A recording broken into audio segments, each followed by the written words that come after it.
আসসালামু আলাইকুম রহমতুল্লাহ। আসসালাম রহমতুল্লাহ বরকাত। জি বলেন। জি, আমি বাংলাদেশ পটুয়াখালী থেকে বলছি। আমি আসুন। একজন মুসলিম।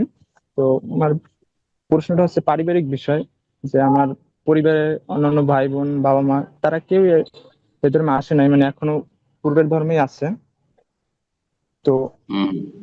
অবশ্যই কোরআনে কিছু নিষেধ, অবশ্যই। হ্যাঁ হ্যাঁ, তো কোরআনে কিছু নিষেধাজ্ঞা আছে যে ওই যে যারা কুফরি করে ভাই বোনদের মধ্যে বা তাদেরকে অন্তরঙ্গ রূপে বন্ধু রূপে হুম, নিষেধ করা হয়েছে। জি। তো এখন দেখা গেছে আমার ভাই বোন ছোট, সবেমাত্র মানে নাবালক হয়েছে এইরকম পর্যায়ে, তবে ওই দিনের এখনো বা বাহ্যিক ওই জ্ঞান এখনো আসে নাই।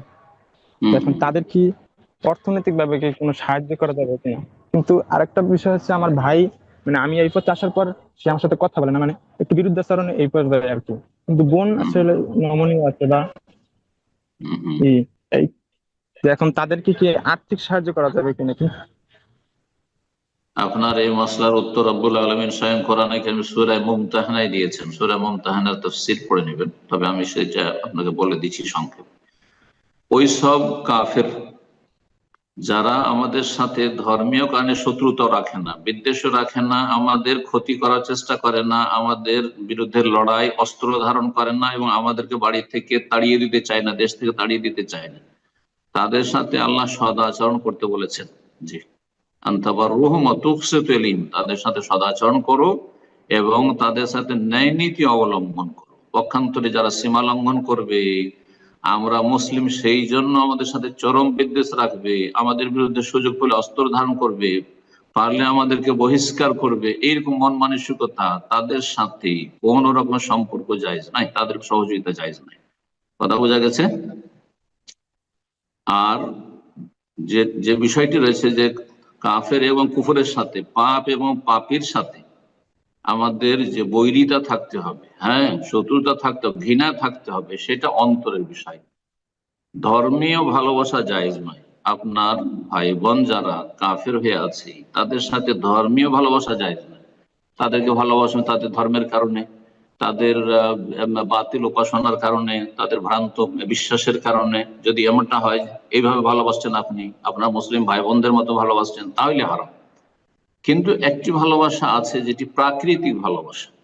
প্রাকৃতিক ভালোবাসা যদি ধর্মীয় ভালোবাসার উপর প্রাধান্য না পায়, তাহলে সেটি স্বীকৃত, জায়েজ আছে শরীয়তে। প্রাকৃতিক ভালোবাসা যেমন আমার বাঙালি হিসাবে ভাতকে ভালোবাসে, ইলিশ মাছ ভালোবাসে, মানুষ হিসাবে বেঁচে থাকতে হলে পানিকে খুব ভালোবাসে। কথা বোঝা গেছে? কেউ কোনো জিনিস ভালোবাসে, মাতৃভূমিকে ভালোবাসা, এটা কোনো ধর্মীয় ভালোবাসা নয়। কেউ যদি ধর্মীয় ভালোবাসা মনে করে, ভুল কথা। কিন্তু প্রাকৃতিক ভালোবাসা, প্রাকৃতিক ভাবে মানুষের নিজের গ্রামের সাথে, নিজের ডিস্ট্রিক্টের সাথে, নিজের দেশের সাথে একটা মহব্বত ভালোবাসা আছে। এটা যদি ইসলামের সাথে সাংঘর্ষিক না হয় তাহলে জায়েজ। ওই রকম ভাই বেরাদর অমুসলিম হইলেও, বেনামাজি হইলেও, তাদের সাথে একটা প্রাকৃতিক ভালোবাসা আছে যে আমার রক্তের, এতটুকু জায়েজ। সেটা যদি ধর্মের ওপর প্রাধান্য না পেয়ে যায়, তো আপনি আপনার ভাই বোনদের এতটুকু ভালোবাসতে পারবেন, যেটা হচ্ছে প্রাকৃতিক ভালোবাসা। কিন্তু ধর্মীয় যেখানে বিষয় আসবে, তখন আপনার ইন্নামাল মুমিনুন ইখওয়াতুন, মুমিন মুসলিমরা আপনার ভাই। বাকি কথা হলো যে অমুসলিমদের সাথে আর্থিক সহযোগিতা, এরা তো আপনার ভাই বোন, এদের সাথে সহযোগিতা করতেই পারবেন, বাপ মার সাথে অবশ্যই করবেন। এমনকি যদি তারা অনাত্মীয় হয়, আপনার ভাষাভাষী না, আপনার দেশবাসী না, অমুসলিম, তাদের সাথেও যদি তাদের আর্থিক সহযোগিতার প্রয়োজন হয়, আর সেই অর্থ আপনার বিরুদ্ধে, আপনার জাতির বিরুদ্ধে, আপনার ইসলামের বিরুদ্ধে যদি ব্যবহার না হয়, তাহলে আর্থিক সহযোগিতা করতে পারবেন, সেটাও সওয়াবের কাজ।